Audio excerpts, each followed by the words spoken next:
માર્ગ અને મકાન વિભાગના ઉપસચિવ રવિ ડી જોશીના અધ્યક્ષસ્થાને સામગહાન જનતા હાઈસ્કૂલ ખાતે શાળા પ્રવેશ ઉત્સવ યોજાયો હતો, જેમાં ધોરણ 9માં 59 અને ધોરણ 12માં કુલ 57 વિદ્યાર્થીઓને શાળામાં પ્રવેશ કરાવ્યો હતો. કન્યા કેળવણી અને શાળા પ્રવેશ ઉત્સવ 2025 અંતર્ગત ડાંગ જિલ્લાના આહવા તાલુકાના શામગહાન ખાતે રાજ્યના માર્ગ અને મકાન વિભાગના ઉપસચિવ રવિ ડી જોશીના અધ્યક્ષસ્થાને શાળા પ્રવેશ ઉત્સવ કાર્યક્રમ યોજાયો હતો.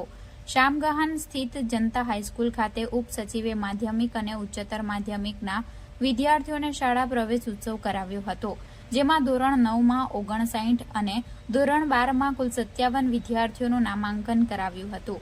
આ પ્રસંગે ઉપસચિવ રવિ જોશીએ જણાવ્યું કે દરેક બાળક શિક્ષિત બને તે માટે રાજ્ય સરકાર દ્વારા શાળા પ્રવેશ ઉત્સવનો કાર્યક્રમ યોજવામાં આવે છે, ત્યારે બાળકો શાળામાં નિયમિત આવે તે જરૂરી છે.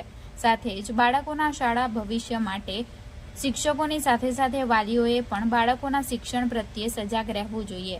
કાર્યક્રમ દરમિયાન મહાનુભાવોના હસ્તે વિવિધ પરીક્ષાઓમાં શ્રેષ્ઠ પરિણામ મેળવનાર તેમજ વિવિધ પ્રવૃત્તિઓમાં ઉત્કૃષ્ટ પ્રદર્શન કરનાર તેજસ્વી તારલાઓનું સન્માન કરવામાં આવ્યું હતું. કાર્યક્રમ બાદ શાળામાં વૃક્ષારોપણ પણ કરવામાં આવ્યું હતું.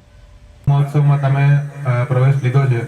મારી ખાલી એટલી આશા છે કે તમે નિયમિત હાજરી આપો, નિયમિત શિક્ષક જે પણ સૂચના આપે એનું પાલન કરો અને ફક્ત તમારી શાળા તમારા ગામ નહીં, તમારો તાલુકો નહીં, જિલ્લો નહીં, પણ રાજ્ય કક્ષાએ અને દેશ કક્ષાએ તમારી શાળા અને તમારા ગામનું નામ રોશન કરો.